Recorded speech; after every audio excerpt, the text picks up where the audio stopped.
Bonjour à toutes et tous et bienvenue à cette célébration du troisième dimanche de Carême dans l'année B. Aujourd'hui, on poursuit, si vous voulez, la méditation qui a été commencée la semaine passée avec le thème de la transfiguration. C'était la transfiguration du Seigneur sur la montagne, mais que j'ai exploité, moi, dans une perspective de Carême, en lui donnant pour titre à ma célébration la transfiguration, un mode de vie.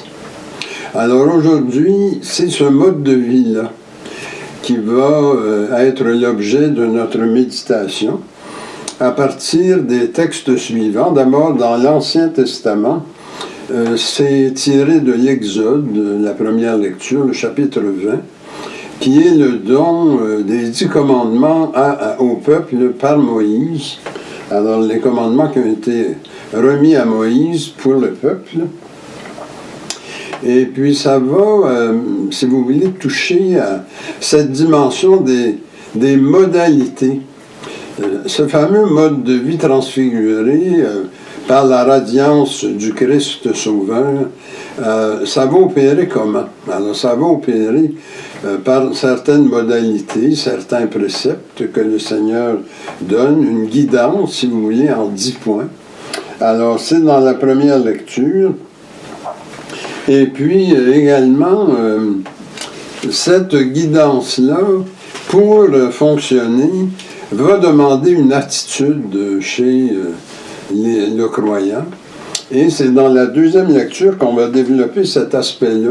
Première lettre de Paul aux Corinthiens, dans le chapitre 1. Alors, il va parler justement de cette attitude qu'il faut avoir pour permettre à ces 10 commandements, si vous voulez, d'opérer en nous avec la puissance du Christ ressuscité.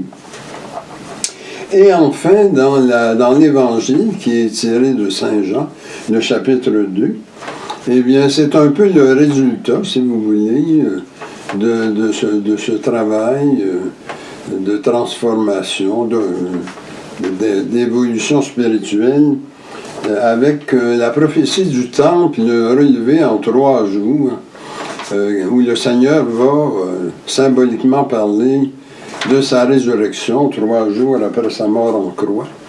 Et puis, ça va être un aspect résultat dans la mesure où lui, le Christ, il est le reflet de Dieu et nous sommes le reflet du ressuscité, sa radiance amoureuse pour le monde. Alors, c'est de devenir, à sa suite, des temples vivants. Alors, le thème de cette célébration, c'est bien vivre le cœur tourné vers Dieu à l'aide des commandements. Et nous sommes toujours à la maison, comme j'avais mentionné dimanche passé, et nous faisons une autre célébration selon le rite du précieux sang, prière du matin avec liturgie de la parole. Alors, sans plus tarder, au nom du Père et du Fils et du Saint-Esprit. Amen. Seigneur, ouvre mes lèvres, que ma bouche chante tes louanges. Acclamez le Seigneur terre entière, servez le Seigneur avec joie, entrez devant lui avec allégresse. Reconnaissez que le Seigneur est Dieu, il nous a fait, et nous sommes à lui, son peuple et le troupeau de son pâturage. Entrez par ses portes en rendant grâce, dans ses parvis en le louant, célébrez-le, bénissez son nom. Car le Seigneur est bon, sa fidélité est pour toujours et sa loyauté s'étend d'âge en âge. Gloire au Père, au Fils et au Saint-Esprit, comme au commencement, aujourd'hui et à jamais. Amen. Dieu de mon cœur, dont tout annonce la puissance, Dieu de mon cœur, à toi la gloire et l'honneur. Que pénétré de ta présence, j'adore partout ton essence, Dieu de mon cœur. Seigneur, j'écris vers toi, et ma prière te préviendra dès le matin. que ma bouche soit remplie de louanges, afin que je chante ta gloire et ta grandeur pendant tout le jour. Prions. Seigneur, nous te remercions d'avoir fait luire pour nous ce jour nouveau. Fais-nous la grâce de nous dépouiller des œuvres de ténèbres, afin que, revêtant les armes de la lumière, nous marchions devant toi honnêtement, loin de tout péché, à l'exemple de Jésus-Christ, ton Fils, notre Sauveur. Amen. Et maintenant, le rappel des 10 commandements, qui sont vraiment là un aspect important du thème de notre célébration. Je suis l'Éternel, ton Dieu, tu n'auras pas d'autre Dieu que moi. Seigneur, incline nos cœurs à garder cette loi. Tu ne feras pas d'image taillée pour les adorer et leur rendre un culte. Seigneur, incline nos cœurs à garder cette loi. Tu ne te serviras pas avec légèreté du nom du Seigneur ton Dieu. Seigneur, incline nos cœurs à garder cette loi. Souviens-toi de sanctifier le jour du Seigneur. Tu travailleras pendant 6 jours, mais le 7e est le repos du Seigneur ton Dieu. Seigneur, incline nos cœurs à garder cette loi. Honore ton Père et ta Mère. Seigneur, incline nos cœurs à garder cette loi. Tu ne tueras point. Seigneur, incline nos cœurs à garder cette loi. Tu ne commettras point d'adultère. Seigneur, incline nos cœurs à garder cette loi. Tu ne déroberas point. Seigneur, incline nos cœurs à garder cette loi. Tu ne porteras pas de faux témoignages contre ton prochain. Seigneur, incline nos cœurs à garder cette loi. Tu ne désireras ni la maison de ton prochain, ni rien de ce qui lui appartient. Seigneur, incline nos cœurs à garder cette loi. Un docteur de la loi interrogea Jésus. Maître, quel est le plus grand commandement de la loi? Jésus lui répondit, tu aimeras le Seigneur ton Dieu de tout ton cœur, de toute ton âme et de toute ta pensée. Voilà le premier et le plus grand commandement. Et il y en a un second qui est aussi important. Tu aimeras ton prochain comme toi-même. Dans ces 2 commandements sont renfermés toute la loi et les prophètes. Seigneur, aie pitié de nous et grave dans nos cœurs toutes ces lois que tu nous as données, nous t'en supplions. Et maintenant, la confession. Mes frères et sœurs, mettons-nous dans les dispositions pour recevoir l'illumination de Dieu et confessons-lui nos manques d'amour à son endroit et envers nos frères et sœurs. Nous avons péché contre toi, Seigneur, en pensée, en parole et en acte, parce que nous avons fait et parce que nous n'avons pas accompli. Nous ne t'avons pas aimé de tout notre cœur, et nous n'avons pas aimé notre prochain comme nous-mêmes. Pardonne-nous, renouvelle-nous et fais-nous marcher dans tes voies, à la gloire de ton nom. Amen. Que Dieu vous fasse miséricorde, qu'il vous pardonne vos péchés et vous conduise à la vie éternelle. Amen. Ta parole, nous allons maintenant entrer dans la liturgie de la parole. Ta parole est, Seigneur, plus douce à mon oreille que l'instrument le plus flatteur. Ta parole est pour moi ce que la jeune abeille est le sucre de la tendre fleur. Bon pasteur, aux meilleurs herbages, tu conduis tes jeunes agneaux. Pour eux sont les plus frais ombrages et pour eux les plus claires eaux. Chantons sous ces voûtes antiques le Dieu qui règne sur nos cœurs, exaltons par de saints cantiques et son amour et ses faveurs. Et maintenant la prière pour ce 3e dimanche de Carême. Le Seigneur soit avec vous. Prions. Ô Dieu, prends pitié de ceux qui se convertissent à ton amour et rends-nous dignes de ta miséricorde par ton esprit. Nous t'en prions par Jésus le Christ notre Seigneur. Amen.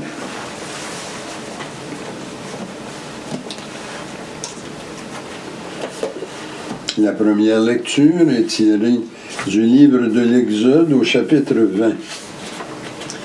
Sur le Sinaï, Dieu prononça toutes les paroles que voici. Je suis le Seigneur ton Dieu qui t'ai fait sortir du pays d'Égypte, de la maison d'esclavage. Tu n'auras pas d'autre Dieu que moi. Tu n'invoqueras pas le nom du Seigneur ton Dieu pour le mal. Car le Seigneur ne laissera pas impuni celui qui invoque son nom pour le mal. Tu feras du sabbat, du jour du Seigneur, un mémorial, un jour sacré. Honore ton père et ta mère, afin d'avoir longue vie sur la terre que donne le Seigneur ton Dieu. Tu ne commettras pas de meurtre. Tu ne commettras pas d'adultère. Tu ne commettras pas de vol. Tu ne porteras pas de faux témoignages contre ton prochain. Tu ne convoiteras pas la maison de ton prochain, ni son serviteur, ni sa servante, ni son bœuf, ni son âne, rien de ce qui lui appartient. Parole du Seigneur. Et maintenant le psaume. Ce matin, c'est le psaume 18. Dieu, tu as les paroles de la vie éternelle. La loi du Seigneur est parfaite, qui redonne vie. La charte du Seigneur est sûre, qui rend sages les simples. Les préceptes du Seigneur sont droits, ils réjouissent le cœur. Le commandement du Seigneur est limpide, il clarifie le regard. La crainte qu'il inspire est pure, elle est là pour toujours. Les décisions du Seigneur sont justes et vraiment équitables. Plus désirable que l'or, qu'une masse d'or fin, plus savoureuse que le miel qui coule des rayons. Dieu, tu as les paroles de la vie éternelle. La deuxième lecture est tirée de Saint Paul, sa première lettre aux Corinthiens, chapitre 1. Frères et sœurs, alors que l'on réclame les signes du Messie et que le monde grec recherche une sagesse, nous proclamons un Messie crucifié. Scandale pour les uns, folie pour les païens. Mais pour ceux que Dieu appelle, qu'ils soient juifs ou grecs, ce Messie est puissance de Dieu et sagesse de Dieu. Car la folie de Dieu est plus sage que les humains et la faiblesse de Dieu est plus forte que les humains. Parole du Seigneur. Et maintenant, acclamation à l'Évangile, gloire au Christ, sagesse éternelle du Dieu vivant, gloire à toi Seigneur.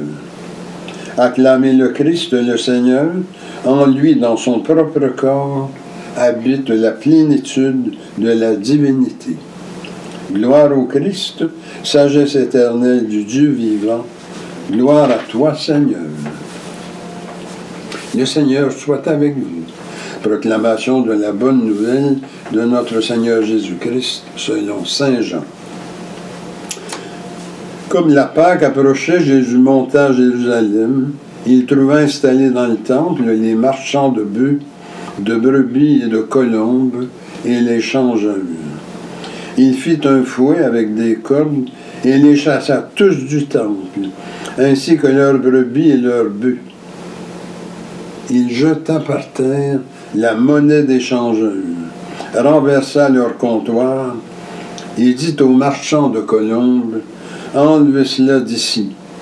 Ne faites pas de la maison de mon Père une maison de négoce. » Ses disciples se rappelèrent cette parole de l'Écriture, « L'amour de ta maison fera mon tourment. » Alors on l'interpella, « Mais quel signe peux-tu nous donner pour justifier ce que tu fais là? » Jésus leur répondit, « Détruisez ce temple et en 3 jours, je le relèverai. » Alors on lui répliqua, « Il a fallu 46 ans pour bâtir ce temple, et toi, en 3 jours, tu le relèverais. » Mais le temple dont il parlait, c'était son corps.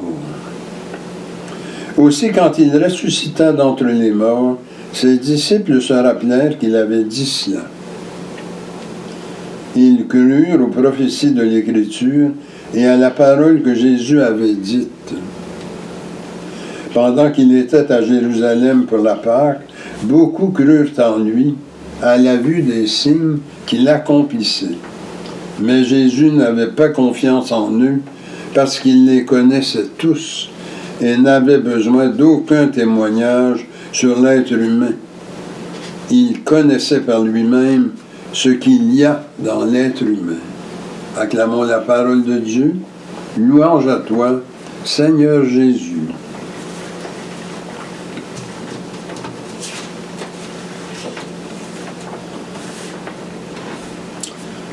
Alors, on a vu dimanche passé comment est-ce que nous sommes justifiés.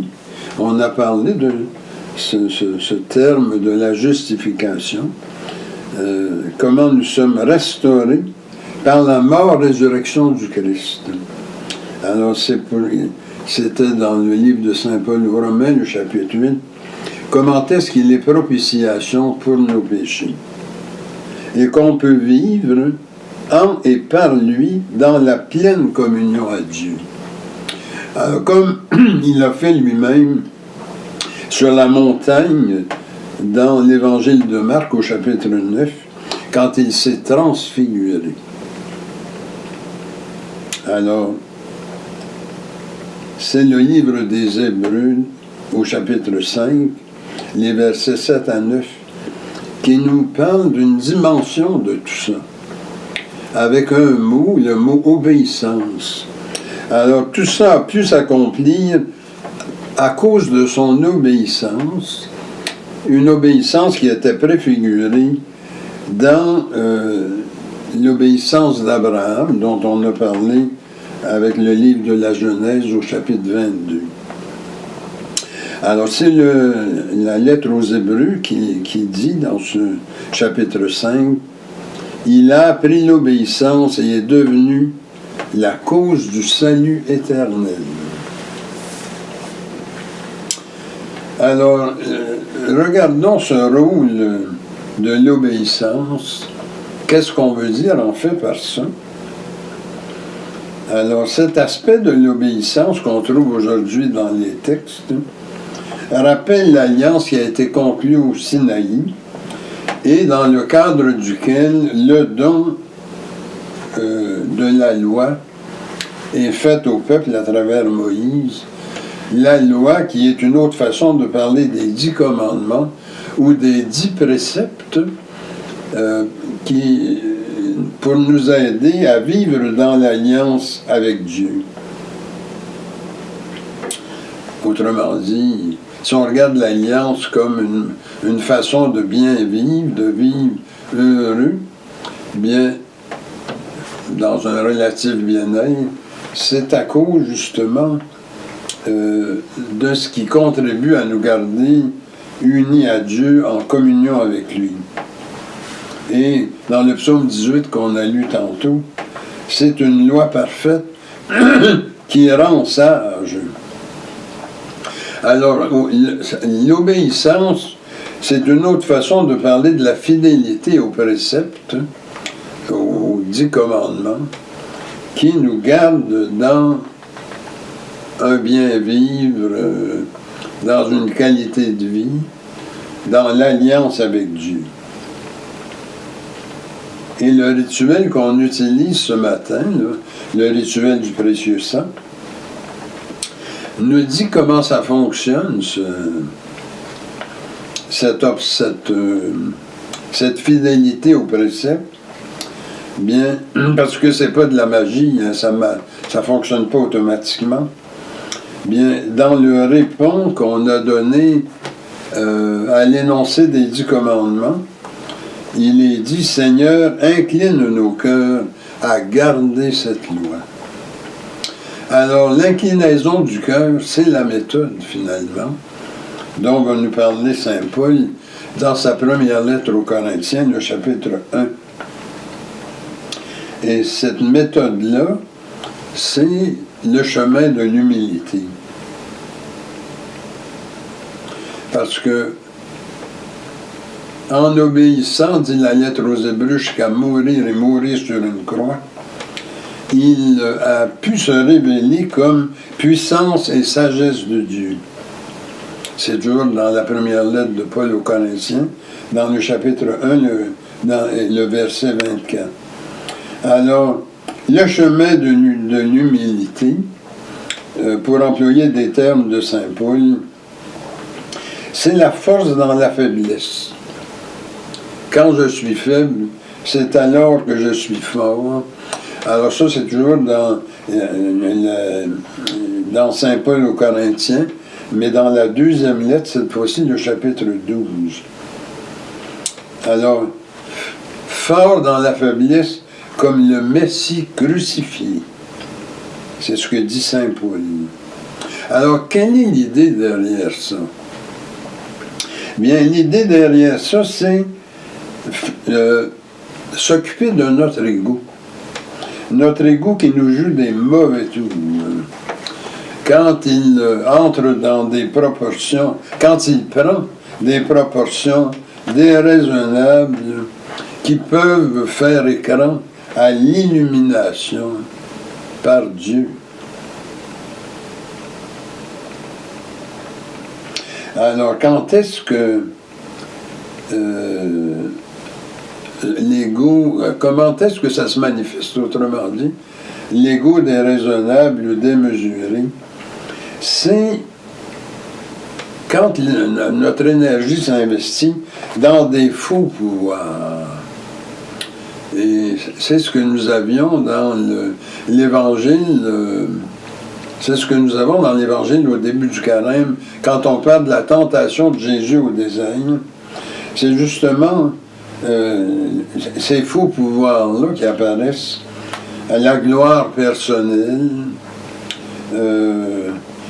occuper les premières places, l'attrait de l'argent, et également la tentation de réduire l'autre, de l'éliminer, ce qui entraîne tous les problèmes de collusion, corruption, les conflits, les guerres dans le monde. Tout ça, saint Jean, dans l'Évangile, l'appelle la sagesse du monde, dans l'Évangile de ce matin. Saint Jean, chapitre 2, dans les versets 13 à 25. Autrement dit, la fausse sagesse, celle qui mène à des choses comme faire du temple de Dieu un lieu de trafic ou de négoce. Autrement dit, d'avilir les choses les plus nobles, telles que le temple de Dieu. Ça, c'est dans saint Jean, le chapitre 2, le verset 16 de l'Évangile de ce matin. Alors, l'inclinaison du cœur vers Dieu, c'est vraiment la façon de procéder pour être dans cet état de transfiguration comme mode de vie. Et le résultat, bien, c'est de devenir ces humains transfigurés, ces humains radiants de l'amour de Dieu, et parce que en eux, ils communient ou ils sont unis au corps glorieux du Christ. Alors qu'on le reçoive dans la Sainte Parole, qu'on le reçoive à la communion de la messe, l'être humain, par l'opération du Christ glorieux, peut être restauré. Et c'est pour ça que dans l'Évangile de ce matin, Jésus parle du temple relevé 3 jours après sa destruction. Autrement dit, c'est une annonce de la résurrection, 3 jours après sa mort en croix. Saint Jean, chapitre 2, le verset 21. Alors, le résultat de cette démarche, qui est une démarche de conversion, en fait, avoir le cœur tourné vers Dieu, idéalement, ça devrait être toujours ça, mais c'est pas le cas. Alors, c'est pour ça que on a besoin de retourner notre cœur vers Dieu, l'incliner vers lui. Et puis, quand on fait ça, bien, c'est aussi une démarche de foi, parce que c'est croire que le fait de s'unir au Christ glorieux, bien, c'est capable de nous transformer, de nous ramener vers Dieu, de faire de nous, en fait, des temples vivants de la divinité, capables de refléter la lumière de Dieu, guidés par sa sainte loi, par ses préceptes, par ses 10 commandements. Alors, vous voyez, c'est une autre façon de prolonger la méditation de dimanche passé sur la transfiguration, mode de vie, des préceptes pour nous aider, un Christ glorieux, ressuscité, capable de nous pénétrer, de nous habiter de son esprit d'amour, et puis, quand on s'éloigne de ça, bien, être capable de se réincliner, se retourner de nouveau vers Dieu, pour rester dans cette capacité de recevoir la lumière de Dieu, de s'assagir, si vous voulez, et d'avoir des comportements qui vont dans ce sens-là, des comportements de réconciliation, des comportements de respect de la personne, des comportements de rencontre, de vision, des visions positives sur la vie, sur l'existence humaine, et puis être capable d'être finalement des témoins privilégiés de l'amour de Dieu et de sa capacité de rendre les choses, de rendre la vie plus agréable.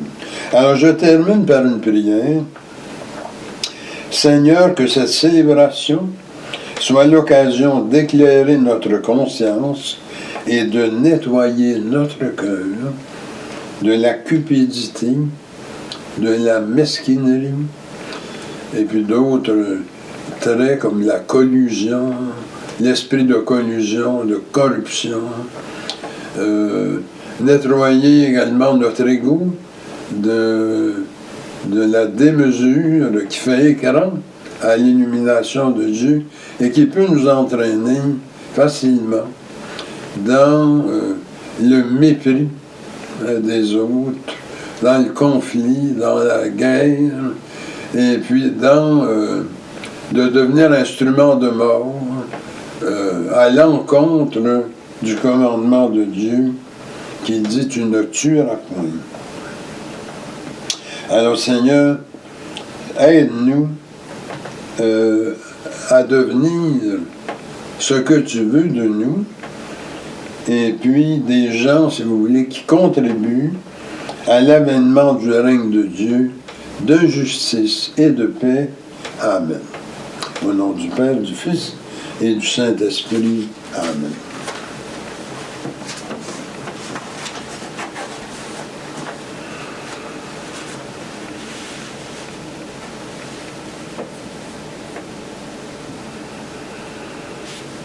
Au roi des siècles, immortel, invisible, seul Dieu, soit honneur et gloire au siècle des siècles. Louange à toi, Seigneur. Et maintenant, faisons ensemble notre profession de foi. Je crois en Dieu, le Père Tout-Puissant, Créateur du ciel et de la terre, et en Jésus-Christ, son Fils unique, notre Seigneur, qui a été conçu du Saint-Esprit, est né de la Vierge Marie, a souffert sous Ponce Pilate, a été crucifié, est mort, a été enseveli, est descendu aux enfers le 3e jour, est ressuscité des morts, est monté aux cieux, est assis à la droite de Dieu, le Père Tout-Puissant, d'où il viendra juger les vivants et les morts.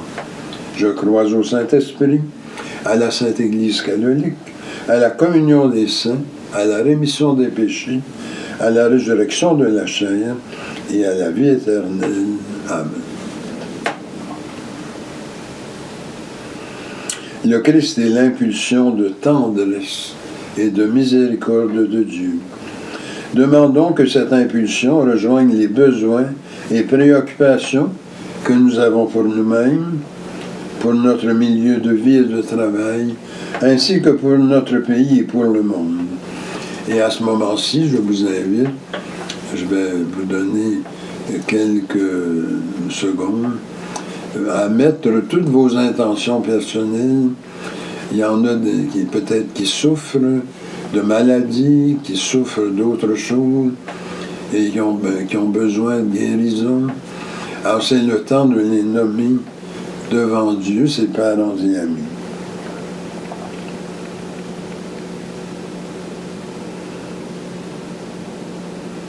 Seigneur, écoute-nous. Seigneur, exauce-nous.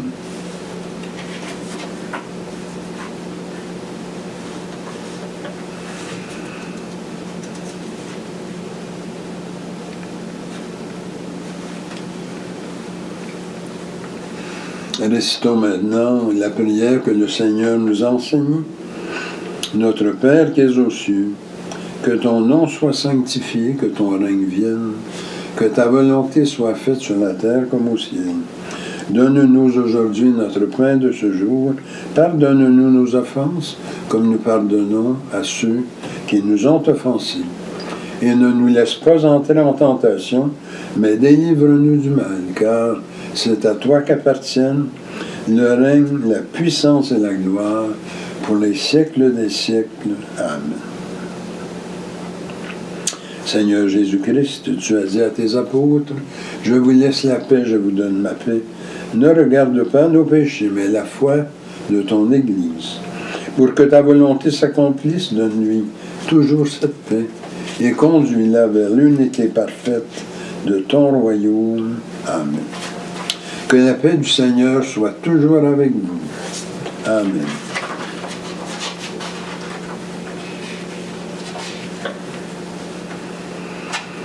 Ô Dieu dont je tiens l'être, toi qui règles mon sort, seul arbitre, seul maître de mes jours, de ma mort.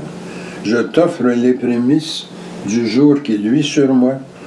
Je veux sous tes auspices ne le donner qu'à toi. Daigne d'un œil propice en voir tous les instants, que ta main en bannisse tous les dangers pressants.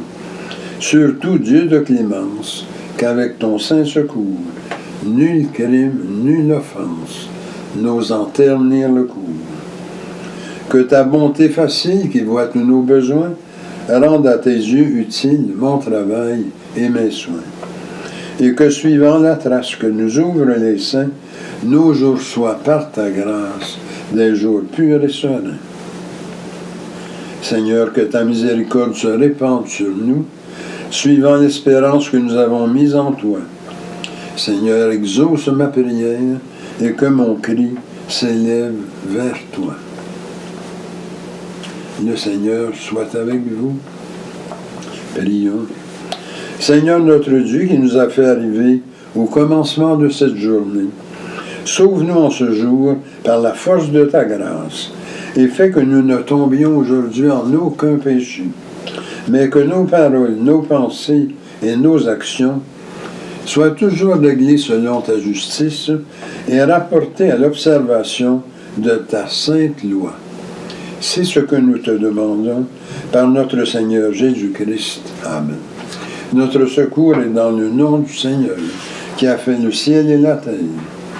C'est au nom du Père qui nous a créés, du Fils qui nous a rachetés et du Saint-Esprit qui nous sanctifie, que nous commençons cette journée. Amen. Que la bénédiction de Dieu, le Père, le Fils et le Saint-Esprit descendent sur vous et y demeurent à jamais. Amen. Allez dans la paix du Christ. Amen. Alors, nous sommes rendus à la fin de cette célébration. Je veux juste mentionner là, que dimanche prochain, nous retournons à la chapelle et puis on aura la messe habituelle. Alors, passez tous et toutes une très très bonne semaine et au plaisir de se retrouver pour la messe dans la chapelle pour le 4e dimanche du temps de Carême. Alors, au revoir et puis bonne semaine à tous.